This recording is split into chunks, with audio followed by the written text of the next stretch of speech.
करते हैं कश्मीरी पंडितों के हवाले से, क्योंकि सरकार ने कश्मीरी पंडितों को लेकर जो वादा किया था उस पर अमल दरामद शुरू कर दिया है। और खबर यह है कि अब आहिस्ता आहिस्ता करके ट्रांसफर पॉलिसी को अडॉप्ट किया जा रहा है। जो दूर दराज इलाकों के अंदर कश्मीरी पंडित ड्यूटियों पर थे उन्हें वापस तहसील या म्युनिसिपल कमेटी हदूद के अंदर अंदर लाया जा रहा है ताकि वो सिक्योर अपने आप को फील कर सके। और इस सिलसिले में कल मुख्तलिफ दफ्तरों की तरफ से, चाहे वो एजुकेशन डिपार्टमेंट हो, रेवेन्यू डिपार्टमेंट हो या अदर डिपार्टमेंट्स हो, उनकी तरफ से ऑर्डर्स जारी करना शुरू हो गए हैं। और कल पहले ही फिर में हमने देखा कि 22 मुलाजमीन जो एजुकेशन डिपार्टमेंट के थे, रिमोट एरियाज के अंदर थे, उन्हें तब्दील करके म्युनिसिपल लिमिट्स के अंदर लाने की बात कही गई है। डायरेक्टर स्कूल एजुकेशन ने कल बाज़ाब्ता तौर पर इस बात का हवाला दिया कि डिविजनल कमिश्नर पीके पॉले की साहब सरबराही में जो मीटिंग 5, 7 और 18 मई को हुई थी, उसके पस मंजर में ये सारे फैसले जो है वो लिए जा रहे हैं। जी हाँ, इस बीच जो मजीद डिटेल्स इसमें सामने आई हैं, 2 दिनों में 2 हुक्मनामे, और कल हमने आपको बताया था 5 बजे के प्रोग्राम में कि श्रीनगर के अंदर चीफ एजुकेशन ऑफिसर ने एक हुक्मनामा निकाला जिसमें 50 से ज़्यादा उसातिज़ा को दूसरी जगह मुंतकिल करने की बात कही गई, उनकी सिक्योरिटी की बात की गई, पोस्टिंग की बात की गई। लेकिन साथ ही अब जो हुक्मनामा सामने आया है उसमें 2 दर्जन के करीब ऐसे मुलाजमीन हैं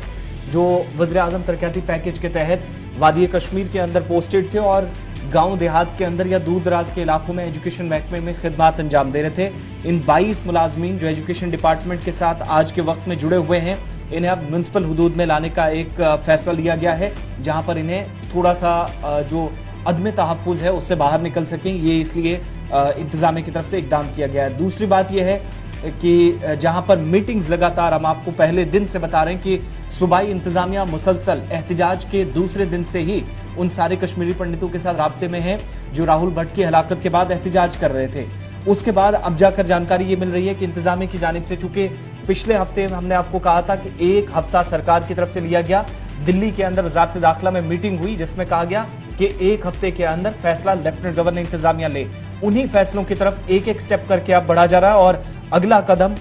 जो जानकारी मिल रही है वो ये कि ट्रांसफर पॉलिसी में एक तो ये कि वो तमाम लोग जो गांव देहात के अंदर या दूर दराज एरियाज में थे उनकी एक लिस्ट तैयार करके और पीएम पैकेज के तहत जो लोग काम कर रहे थे उनको निचले इलाकों में या फिर शहरी इलाकों में लाया जाए, जहां पर सेफर प्लेसेस कम से कम महसूस की जाती हैं,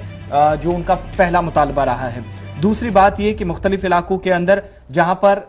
आज जो हुक्मनामा सामने आया है जिसमें डायरेक्टर इंफॉर्मेशन अक्षय लबरू, जिनको नोडल ऑफिसर तैनात किया गया, और जो पीएम पैकेज के तहत काम करने वाले एम्प्लॉयज हैं एजुकेशन डिपार्टमेंट में, उन सभी मुलाजमीन की जितने भी मसाइल हैं उनका हल तलाशना, उन लोगों के साथ राब्ते में रहना, और जब तक उनकी दूसरी जगह, सूबाई इंतजामिया ने चूंकि जब अहकाम जारी किए हैं तो एक जगह से दूसरी जगह शिफ्ट होंगे, तो नोडल ऑफिसर्स जो तक मुकर्रर किए गए हैं उनकी ये जिम्मेदारी होगी कि न सिर्फ वो प्लेस ऑफ पोस्टिंग से दूसरी जगह उनको तैनात करने में सारी डिटेल्स फर्निश करेंगे, बल्कि उसके साथ दीगर मामला जो एम्प्लॉयज और इंतजामिया के बीच में है वो नोडल ऑफिसर पर जिम्मेदारी होगी कि उसको डील करनी है। अच्छा जी, ये जो नोडल ऑफिसर अक्षय लाबू जो महकमा इत्तलात के डायरेक्टर है, इन्हें नॉमिनेट किया है खुद लेफ्टिनेंट गवर्नर साहब ने कि वो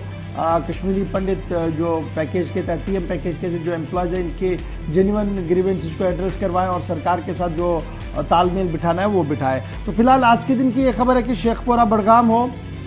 विसू का कैंप हो, नतनसू कुपवारा हो, तुलमुला गांदरबल हो, मटन अनंतनाग हो या दीगर इलाके हो, वहाँ पर भी जहाँ पर कश्मीरी पंडित रिहाइश पजीर है वो लगातार अपनी एहतजाजी धरने को जारी रखे हो। और आज लगभग 11वां दिन है और इस 11वें दिन में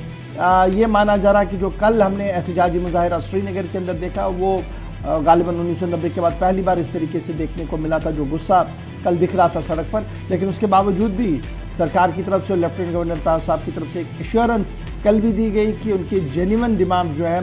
उन्हें एड्रेस किया जा रहा है और हरगिज़ भी वो उन मंसूबों का हिस्सा ना बने जो मंसूबे जम्मू कश्मीर को तकसीम दर तकसीम करना चाहती हैं।